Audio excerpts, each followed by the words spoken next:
하겠습니다. 오늘 말씀은 야고보서 2장 1절로 17절까지의 말씀입니다.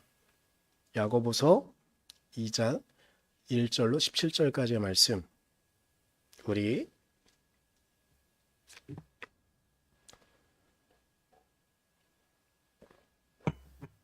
같이 보도록 하겠습니다. 나의 형제 자매 여러분, 여러분은 영광의 우리 주 예수 그리스도를 믿고 있으니 사람을 차별하여 대하지 마십시오. 이를테면 여러분의 회당에 화려한 옷을 입은 사람이 금반지를 끼고 들어오고 또 남루한 옷을 입은 가난한 사람도 들어온다고 합시다. 여러분이 화려한 옷차림을 한 사람에게는 특별한 호의를 보이면서 여기 좋은 자리에 앉으십시오 하고 가난한 사람에게는 당신은 거기 서 있든지 내 발치에 앉든지 하오 하고 말하면 바로 여러분은 서로 차별을 하고 나쁜 생각으로 남을 판단하는 사람이 된 것이 아니고 무엇이겠습니까? 사랑하는 형제자매 여러분, 들으십시오. 하나님께서는 세상에 가난한 사람을 택하셔서 믿음에 부유한 사람이 되게 하시고 하나님을 사랑하는 이들에게 약속하신 그 나라의 상속자가 되게 하시지 않았습니까? 그런데 여러분은 가난한 사람을 업신 여겼습니다. 여러분을 납치하는 사람은 부자들이 아닙니까? 또 여러분을 법정으로 끌고 가는 사람도 부자들이 아닙니까? 여러분이 받드는 그 존귀한 이름을 모독하는 사람도 부자들이 아닙니까? 여러분이 성경을 따라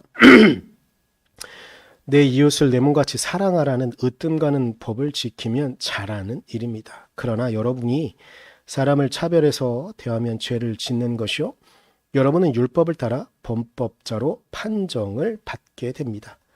누구든지 율법 전체를 지키다가도 한 조목에서 실수하면 전체를 범한 셈이 되기 때문입니다. 간음하지 말라 하신 분이 또한 살인하지 말라고 말씀하셨습니다. 어떤 사람이 간음은 하지 않는다고 하더라도 살인을 하면 결국 그 사람은 율법을 범하는 것입니다. 여러분은 자유를 주는 율법을 따라 앞으로 심판을 받을 각오로 말도 그렇게 하고 행동도 그렇게 하십시오. 심판은 자비를 베풀지 않는 사람에게는 무자비합니다. 그러나 자비는 심판을 이깁니다. 나의 형제 자매 여러분, 누가 믿음이 있다고 말하면서도 행함이 없으면 무슨 소용이 있겠습니까? 그런 믿음이 그를 구원할 수 있겠습니까? 어떤 형제나 자매가 헐벗고 그날 먹을 것조차 없는데 여러분 가운데서 누가 그들에게 말하기를 평안히 가서 몸을 따뜻하게 하고 배부르게 먹으십시오 하면서 말만 하고 몸에 필요한 것들을 주지 않는다고 하면 무슨 소용이 있겠습니까?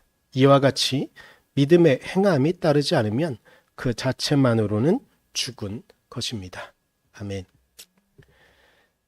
오늘 말씀은 차별에 대한 이야기를 하고 있는 본문이에요. 그러면서 마무리는 행함이 없는 믿음에 대한 이야기를 하고 있는 그런 본문입니다. 그런데 오늘 차별은 왜 시작되어지느냐에 대한 이야기를 초반에 시작을 하는데, 일단은 겉으로 판단되어지는 것들에 대한 이야기를 1절, 2절에서 해요. 외모, 그들이 갖고 있는 옷, 그들이 입고 있는 옷, 그리고 그들의 몸 근처에 붙어있는 금붙이들, 액세서리들, 요즘은 메이커, 가방 정도가 될까요? 백, 요즘은 남자들 사이에는 시계, 여자들은 백, 이렇게 명품을 구분하나요? 혹은 타고 다니는 차?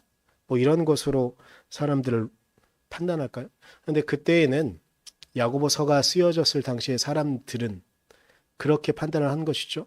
옷, 그리고 그들이 걸치고 있는 금붙이들, 이런 것으로 사람들을 판단하고 그것들을 화려하게 입고 걸치고 온 사람들은 대우하고 그렇지 못한 사람들은 차별하는 그런 구조에 대한 이야기들을 하고 있는 것이죠. 그래서 우리가 5절을 좀 다시 봤으면 좋겠는데, 5절에 이렇게 말하고 있어요. 형제자매 여러분, 들으십시오 하면서 이야기하는데, 하나님께서는 세상에 가난한 사람을 택하셔서 믿음에 부유한 사람이 되게 하시고 하나님을 사랑하는 이들에게 약속하신 그 나라의 상속자가 되게 하시지 않았습니까? 라고 말해요. 여기 중간에 제가 일부러 색을 좀 바꿨는데 하나님께서는 세상에 가난한 사람을 택하셔서 믿음에 부유한 사람이 되게 하시고라고 말하고 있어요. 근데 이 말씀이 왜 나왔느냐?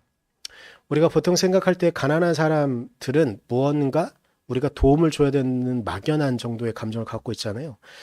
하지만 초대교회 시기에 그리고 그 이전 유대인들이 갖고 있는 나름의 편견이 있었습니다. 그것은 무엇이었냐면 이 땅을 살아가는 사람들 가운데 가난한 사람은 그 가난은 온전한 그들의 책임이었어요.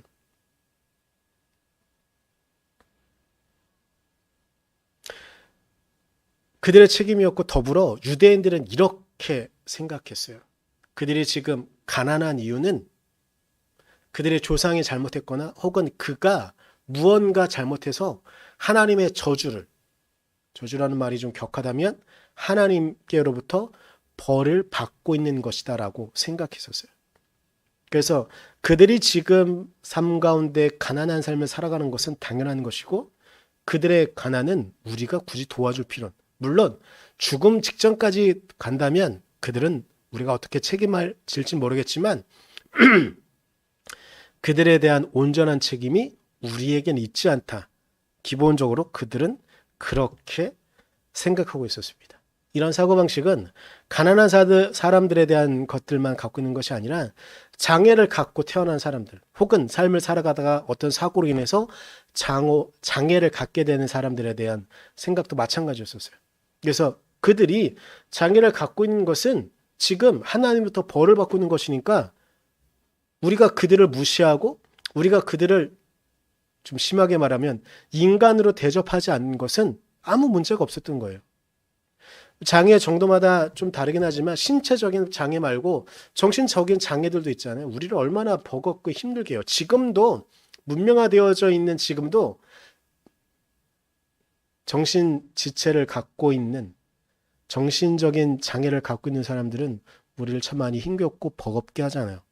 고대에는 더했던 거죠. 그래서 그들을 차별하는 것은 아무 문제를 느끼지 못하고 있었던 그들이었습니다. 여기서 더 하나 나가는 게 있는데요. 존재론적으로 여성은 여성으로 태어난 것 자체가 죄였던 거예요. 여성으로 태어난 것 자체로 사람으로 취급받지 못하던 아담이 되지 못하는 그들에 대한 이야기를 가지면서 끊임없이 여성으로 태어난 것 자체가 문제다. 너네가 무엇인가 너희들의 조상이나 너희가 무엇인가 벌을 받도록 하나님께서 너희를 여성으로 태어나게 한 것이다. 라는 사고방식을 갖고 있죠. 그런데 이것을 현대에도 그런 사고방식을 갖고 있는 집단들이 있습니다. 민족이 있고 종교가 있습니다. 요즘 아프가니스탄에 대한 이야기들이 참 많이 있잖아요. 그리고 그쪽에서 수없이 많은 여성들이 고통스러워하고 탈레반이 정권을 잡게 되면 그들의 그 나라 안에 있는 여성들의 대우를 걱정하는 수없이 많은 사람들이 있잖아요. 그런데 이게 일단은 구약의 전체적인 이야기들은 이슬람권 문화도 그들의 경전 중에 하나로 보고 있기 때문에 근간은 시작은 거의 같아요. 근데 그 해석을 아주 극도로 보수를 넘어서서 수구적으로 해석하는 사람들이 있게 되는 거죠. 그들의 해석에 의하면 여성들은 얼굴을 가려야 되는 거예요. 물론 코란에 이런 단어가 있대요. 그 옷을 가리는 것, 여자들의 어떤 신체를 가리는 이유는 코란에 이런 말이 있다네요. 귀중한 것은 일단 가려야 된다. 근데 그걸 극단적으로 여성은 그러니까 이게 중간에 어떻게 변질되어진 건지 모르겠는데 하여튼 여성이 귀하니까 가린다는 거? 그러면 여성들의 생명도 귀하게 다뤄야 될 거 아니에요. 근데 말은 그렇게 하면서 여성들의 생명을 뭐 아무 가치 없이 쉽게 빼앗으면서 어떻게 그런 말을 하는지 모르겠는데 근데 이게 구약 안에도 수없이 많은 여성을 차별하고 여성을 사람으로 대우하지 않는 그러니까 겉으로는 그렇게 표현하지 않는데 되어져 있지 않은데 그 내용을 좀 보면 그 안에 있는 내용들을 자세히 봐보면 그런 내용들이 있거든요. 근데 그걸 극단적으로 이슬람은 해석하는 거죠. 그래서 여성들은 배우면 안 돼요. 심지어 여성들은 코란을 외울 뿐 코란을 해석할 수 없어요. 근데 이게 이슬람만 뭐라고 할 게 아니고요. 유대인들 랍비들이 여성이 있을까요? 없을까요? 랍비는 유대인들의 율법을 해석하는 사람들이죠. 유대인 랍비 중에 여성이 있을까요? 없을까요? 율법을 해석하는 사람들이에요. 최근까지 없었어요.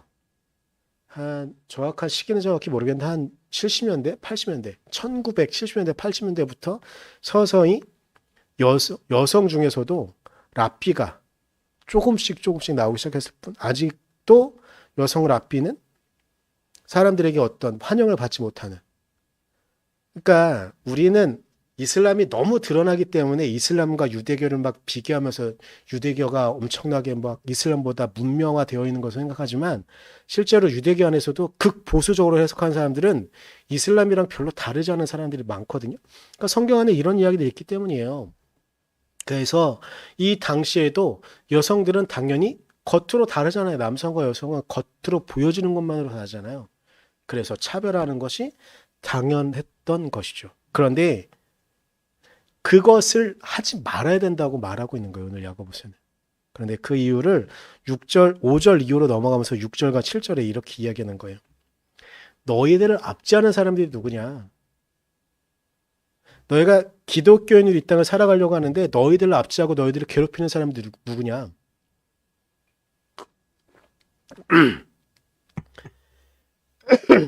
그들은 오히려 부자들이 아니냐? 그들이 너희들을 법정으로 소환해서 너희들이 법정에서 고발하고 있고 그들이 너희들을 괴롭히고 있는데 왜 그들을 더 대우하려고 하느냐라는 논리적인 이야기를 풀어가려고 하는 것이죠.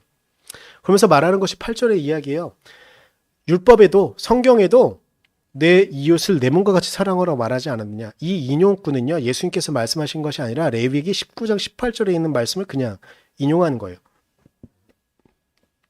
그런데 이 원전을 갖고 같이 예수님께서 또한 말씀을 하시는 것이 있어요.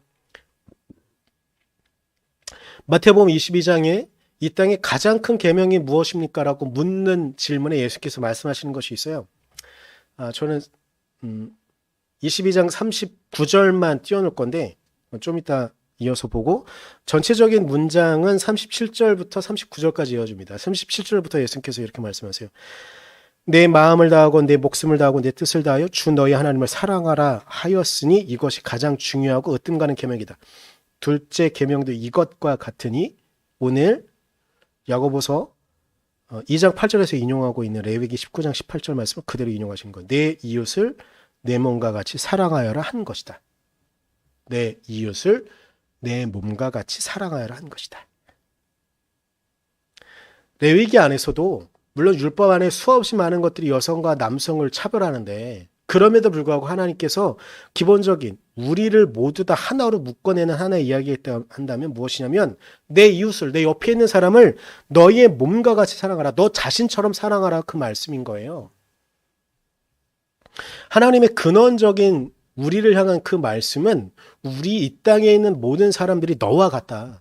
남자와 여자로 너네는 겉으로 봐서는 다른 사람으로 보여질지 모르겠지만 모두가 다 내가 창조한 나의 사람, 나의 아담이다라고 말씀하시는 거예요. 남자와 여자는 기능적인 차이일 뿐 존재적인 차이가 없다라고 말씀하시는 것이 하나님의 은혜인 거예요.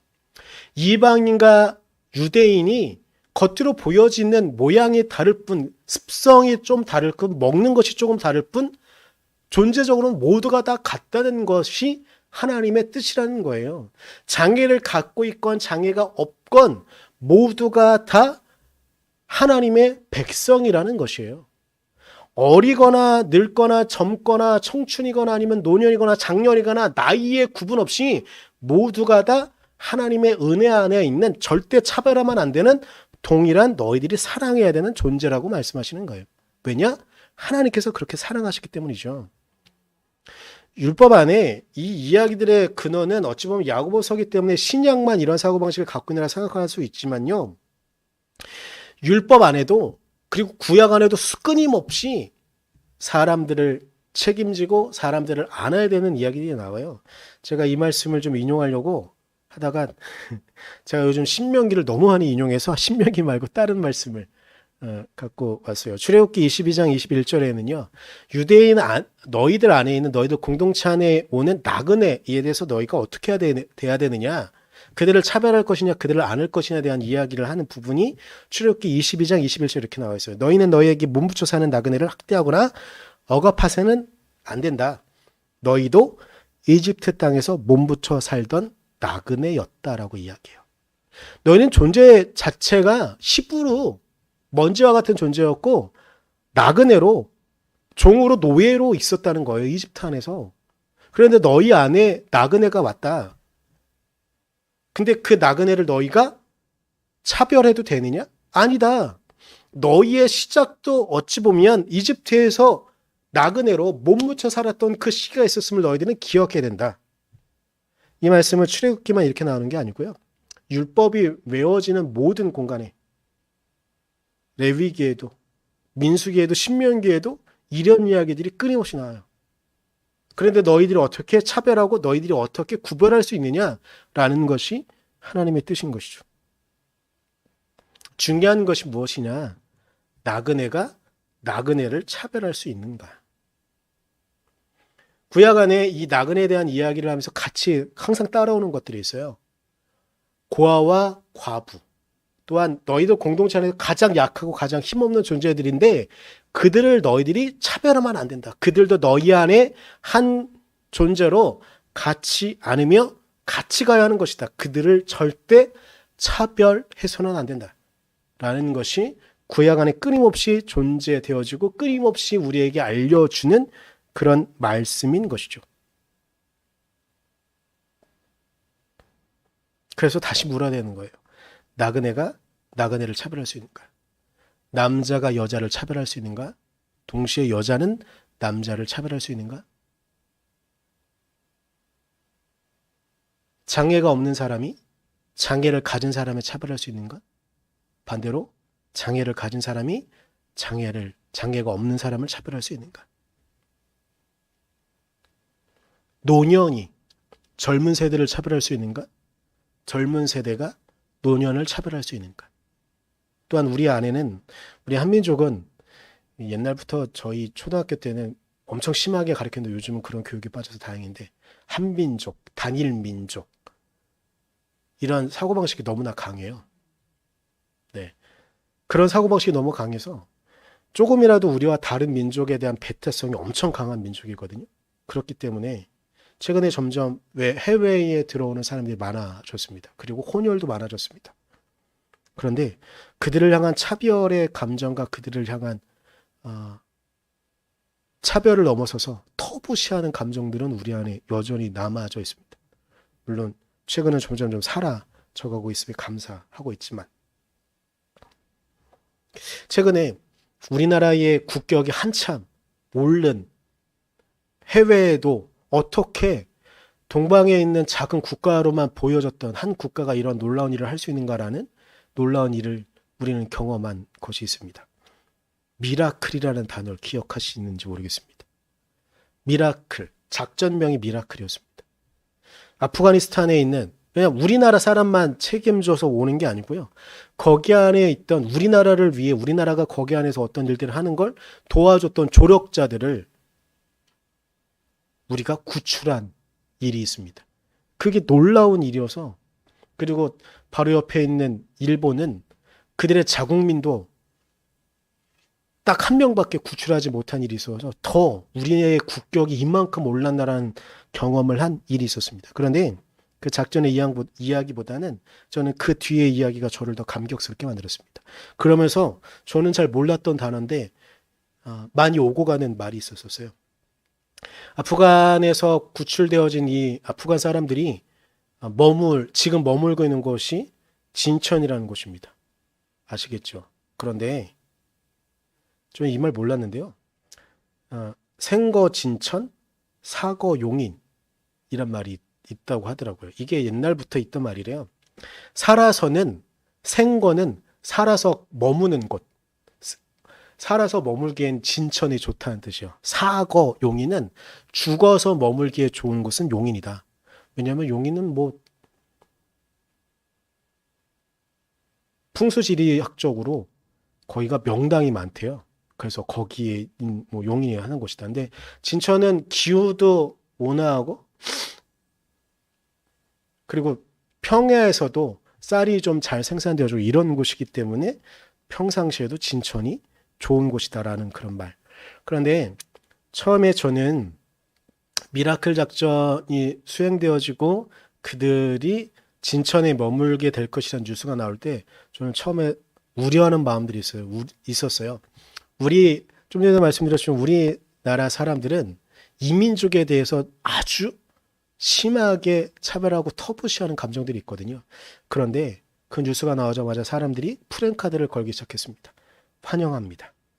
이곳에서 편안히 머물다가 떠나도 좋고 머물러도 좋습니다. 이런 프랜카드를 진천에 있는 사람들이 붙여놓기 시작했어요. 그리고 그들이 지금 머물고 있는 중에도 사람들은 아무 꺼리낌 없이 잘 받아들이고 있는 그런 것. 근데 재미있는 현상이 또한 생겼어요.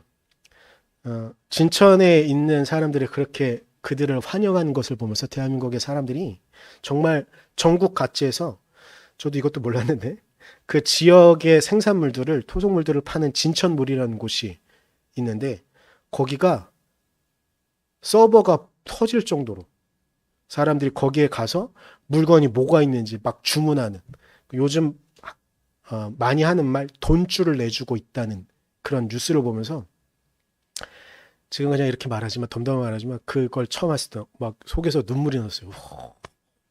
야, 우리가 이 정도로 시민의식이 우리의 국민의식이 이렇게 바뀌어진 건가 막 그랬거든요. 평상시에 10배? 이게 농산물을 주로 파는 거여서 준비가 돼야지 팔잖아요. 근데 이걸 살 사람들이 계속 질비해 있는 거예요. 진천에서 생산되는 토산품들을 사기 위한 사람들이. 와, 저는 너무나 감사했어요. 우리가 어찌 보면 아프가니스탄 사람들이 우리나라에 머물지 아니면 또 좀 편안해지면 다른 국가로 갈지 우리는 알 수 없어요. 그런데 지금 당장 그들을 편안히 머물게 나그네로 이 나라에 왔지만 터부시하는 것이 아니라 차별하는 것이 아니라 그들을 안는 우리의 모습들을 보면서 저는 되게 감격스러웠었어요. 그리고 이쯤에 비슷한 뉴스 크게 보도되어지진 않았지만 하나의 뉴스가 또 나와서 저는 되게 감격했어요. 청주에 율랑지구라는 지구가 있대요. 요즘 청주가 많이 개발되어지는데 율랑지구라는 데는 그 개발되어지는 곳 중에 핫플레스 중에 핫플레스인가 봐요. 아파트도 많이 들어서고 학교나 이런 시설들이 많이 들어서는 지역이라고 하더라고요. 그런데 거기에 장애인 학교가 들어선다는 기사가 나온 거예요. 그러자 율랑지구의 아파트에 사는 사람들이 아파트 카페에 글을 쓰기 시작했어요. 너무 좋다고, 환영한다고. 이런 시설이 들어서게 돼서 정말 고맙다고. 누가 그렇게 쓰자 또 계속 댓글로 우리도 환영하고 한다고. 근데 제가 이 기사를 보면서 감격스러웠던 건 몇 해 전에 기억하시는지 모르겠지만 서울의 강서구에 장애인 학교가 들어선다고 할 때 주민들이 땅값 떨어진다고 아파트값 떨어진다고 그걸 반대해서 장애인 학부모들이 무릎 꿇고 우리는 저기에도 괜찮으니 어떻게든 괜찮으니 학교만 들어서게 해달라고 이러한 일이 있었기에 이 기사를 보면서 저는 되게 감격스러웠어요. 장애인이 들어오는 것에 대해서 장애인 학교가 들어오는 것에 대해서 절대로 구별하지 않고 차별하지 않고 않는 모습들. 그러면서 요즘 이런 생각이 좀 들기도 했어요. 올림픽, 요즘 패럴림픽 기간이잖아요. 이런저런 보도들. 물론 올림픽 때만큼 사람들이 열광하진 않지만 패럴림픽을 하고 있어요. 장애인들이 펼치고 있는 세계적인 올림픽 기간이죠. 그런데 기억하시는지 모르겠지만 올림픽 때 우리나라 여자 탁구를 보면서 놀라운 장면을 봤는데 혹시 기억하는지 모르겠어요. 폴란드와 단체전을 펼칠 때였어요. 한쪽 팔이 없는 여자 선수를 여러분 보셨는지? 그 여자 선수의 이름은 파르티가라는 선수예요. 볼을 여기다 올려가지고요. 이렇게 올리고 이렇게 서브를 해요. 여자 선수. 저는 처음에 제가 잘못 봤나 싶었어요. 근데 정말로 팔이 없었어요. 원래 이 파르디가라는 이 선수는 패럴림픽 선수였었는데 이제 실력이 거기에서는 맞지 않아서 그냥 장애를 갖지 않는 사람들과 같이 경쟁을 겨루는 선수가 되어진 것이죠. 이걸 보면서 저도 신기했는데 이 선수와 관련된 몇몇 보도들이 있었어요. 이 여인이 이 선수가 한 말이 뭐냐면 장애에 대한 질문들을 계속하니까 이 질문 이제 지겹다. 장애는 나에게 어떠한 문제가 되지 않는다. 라는 말을 했던 일도 있었어요. 어찌 보면 우리가 우리 스스로 장애인과 비장애인을 구분하면서 나그네와 이방인과 한국인을 구분하면서 우리 스스로 이방이 되어지고 우리 스스로 장애, 우리 안에 있는 장애를 드러내고 숨기려고 했던 것인지도 모르겠습니다. 그리고 또한 우리의 역사 가운데도 강제로 나그네로 다녀했던 우리의 영웅들이 있었습니다. 김구 선생님이 그랬고 김자진 장군도 그랬고 얼마 전 우리나라의 유해로나마 돌아온 홍범도 장군이 그랬습니다. 김구 선생님을 중국이 받아들이지 않았다면 일본은 엄청난 현상금을 걸고 있었고 중국인들이 김구 선생님을 나그네로만 대접한 것이 아니라 동일한 일본과 저항하고 있는 자신들의 이웃과 자신들의 친구로 김구 선생님을 받아들이지 않았다고 한다면 김구 선생님이 했던 수없이 많은 일들은 우리에게 불가능했을 것입니다. 김재준 장군의 그 청산리 대첩이라고 말하는 그 전쟁의 시작도 물론 중국이 엄청나게 우리를 도와준 것은 아니긴 했지만 그나마 조금이라도 전쟁 물자를 받을 수 있었고 중국에서 일본과 전쟁을 펼치는데 중국이 일본 편을 들어주지 않았어요. 그나마 우리가 그러한 승리를. 홍범도 장군은 러시아에서 이렇게 활동을 했는데 여기서 격가지 같은 이야기. 홍범도 장군이 주로 활동했던 곳은 연해주거든요. 지금 명칭으로 따지면 블라디보스톡이 되겠죠. 근데 저도 오늘 설교 준비하면서 왜 계속 연해주 했나 했는데 이게 그 지명이 아니고요. 우리나라가 그 지역을 한자로 그냥 푼 거더라고요. 연해주란 말이 뭐냐면 가까이, 바다해. 바다에 가까이 있는 지역이란 뜻이에요. 그래서 그걸 오늘 말씀 주면서 알긴 했는데 하여튼 그런 지역에 어떻게 있었을까? 러시아도 또한 일본과 대항하고 싸우기 위해 나그네 되었던 홍범도 장군에 안았기 때문에 물론 나중엔 이 홍범도 장군의 업적은 다 무시하고 카자흐라는 지역으로 중앙아시아로 강제로 이주시켰지만 그런 아픔이 우리에게 있음을 또한 잊지 말아야 되긴 하겠지만 그래도 그 시간들을 우리 주변에 있는 국가들이 우리를 나그네로만 본 것이 아니라 그들의 한 동지로 받아들였기 때문은 아닌가. 제가 영상을 하나 잠깐 볼 건데요. 저는 이 장면 그리고 이 소리를 들으면서 울컥하고 되게 감격스러웠었어요. 홍범도 장군의 귀환 시기에 있었던 일입니다.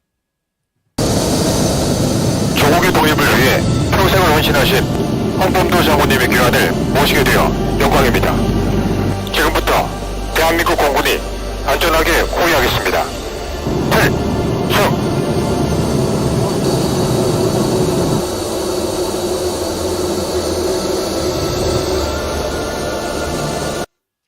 이 장면 뭐냐면요. 홍범도 장군의 유해가 이제 우리나라 공군이 가서 모셔오잖아요.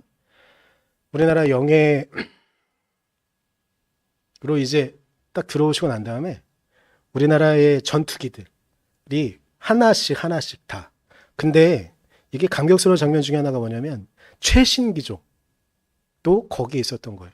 해외에서 도입하고 싶어 하지만 기술이 딸려서 혹은 미국이 허락하지 못해서 도입하지 못하고 있던 최신 기종까지. 저 전투기 중에 하나는 우리나라 자체 기술로 개발한 훈련기도 있었어요. 근데 이게 왜 감격스러우냐면 홍건도 장군 같은 분들이, 김구 선생님 같은 분들이, 김자진 장군 같은 분들의 노력이 아니었다면 절대로 우리는 하지 못했을 그 장면을 연출해 준 거예요. 거기 안에서. 세계가 부러워하는 전투기들이 한 대씩 딱딱 도열해서 홍건도 장군을 모셔오는 장면인 거죠. 우리나라의 국격이 얼마나 올라 있는가를 보여주는 아주 상징적인 장면이었던 거예요. 그런데 우리가 나그네로 있어야 했던 그 시기에 우리의 주변의 국가들이 우리를 나그네로만 차별한 것이 아니라 터부시한 것이 아니라 우리를 품어주지 않았다면, 우리가 그곳에서 독립운동을 하도록 우리를 받아주지 않았다면 지금 이러한 감격스러운 장면을 우리가 경험할 수 있었을 거예요. 그렇게 우리는 차별을 넘어선 진정한 우리의 이웃, 나와 같은 사람을 안는 그런 모습들을 우리가 가져야 하는 것이죠. 14절 이후로 행함이 없는 믿음에 대한 이야기들을 합니다. 우리가 이론적으로 차별은 하면 안 되지, 그건 나쁜 것인지 말할 수도 있습니다. 하지만 이런 말로만, 생각으로만 끝나는 믿음이라고 한다면 아무 의미 없다라고 말하는 것이 14절 이후 17절까지 이어지는 그런 말씀들의 내용입니다. 현재를 좀 바라보며, 그리고 우리가 앞에 보았던 본문의 이야기들을 바라보며 우리가 생각해야 되는 것들이 있습니다. 외모로 사람을 판단했던 이들에 대한 이야기로 시작되어지는 말씀들 가운데 문화적 특성을 다시 보면서 현대 이야기를 다시 좀 본다면, 인종으로 사람들을 판단하는 이들이 있습니다. 우리는 외국인들에 대해서 터부시하는 감정들이 있다고 하잖아요. 있다고 제가 말씀드렸잖아요. 그런데 특이한 부분들이 있어요. 우리는 유럽과 북미에 사는 백인들에 대해서는 막 되게 친해지려고 하고 우러러 보려고 하는 경향들이 있습니다. 그런데 인종적으로 흑인 혹은 동남아 사람들, 그리고 중동에 있는 사람들에 대해서는 차별하는 감정들이 있습니다. 이것 또한 우리가 걷어내야 될 우리의 모습들일 것입니다. 성별로 사람들을 판단하는 이들이 여전히 요즘은 남녀 갈등이 어느 때보다 더 격렬하게 일어나는 것 같습니다. 그런데 보면 그렇게 남녀 갈등을 조장하는 사람들은 전 국민의 한 10%도 안 되는 사람들이 인터넷 여론과 사람들의 감정을 끄집어내는 것이 분명히 맞긴 맞지만, 그런 지적도 옳은 것 같긴 하지만, 그럼에도 불구하고 우리가 남자와 여자로 성별의 문제로 사람들을 판단하고 차별하는 것은 절대 해서는 안 되는 일일 것입니다. 또한 장애에 대한 차별이 있습니다. 또한 학력에 대한 차별이 우리 안에 남아져 있습니다. 최근은 나이로, 세대로 사람을 판단하고 차별하는 일들이 우리 안에 있습니다. 그리고 세상이 말하는 성공의 잣대로 사람들을 판단하는 이들이 또한 있기도 합니다. 그래서 우리는 이 땅의 역사를 보며 우리의 오늘이 어떻게 있었는가를 좀 돌아보며 차별 없이 나그네를 사랑하고 섬기는 행함을 갖는 우리가 되어야 할 것입니다. 우리 이 시간 잠깐 기도할 때 이 땅의 모든 나그네들을 위해서 기도했으면 좋겠습니다. 우리도 또한 이 땅에 나그네로 있다 가는 사람들입니다. 우리도 또한 누군가에게 또한 차별받을 수 있습니다. 하지만 우리가 그 모든 차별을 넘어설 수 있는 이유는 우리 스스로 차별하지 않을 때 우리가 받는 차별도 없어지기 때문인 것 같습니다. 이 땅의 모든 차별과 이 땅의 모든 나그네로 살아가는 모든 이들을 위해서 우리가 같이 기도합시다. 이 땅에 고난받는 이들을 위해서 우리가 같이 기도합시다. 우리가 같이 기도하고 제가 기도하고 축도로 예배 마치도록 하겠습니다. 기도하겠습니다.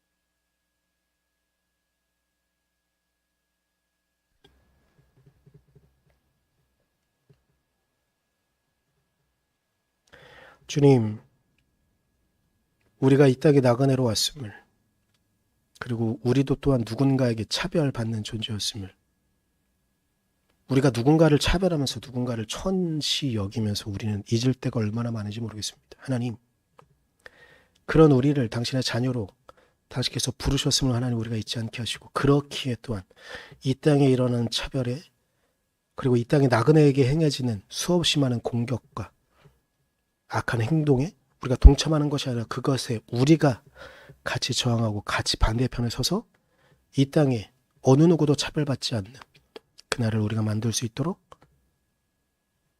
당신께서 말씀하신 내 이웃을 내 몸과 같이 사랑하라 말씀하신 그 말씀을 온전히 따를 수 있는 믿음, 그 행함, 그 모든 것이 우리 안에 있도록 우리를 지켜주시고 이 땅 우리를 이끌어 주시옵소서.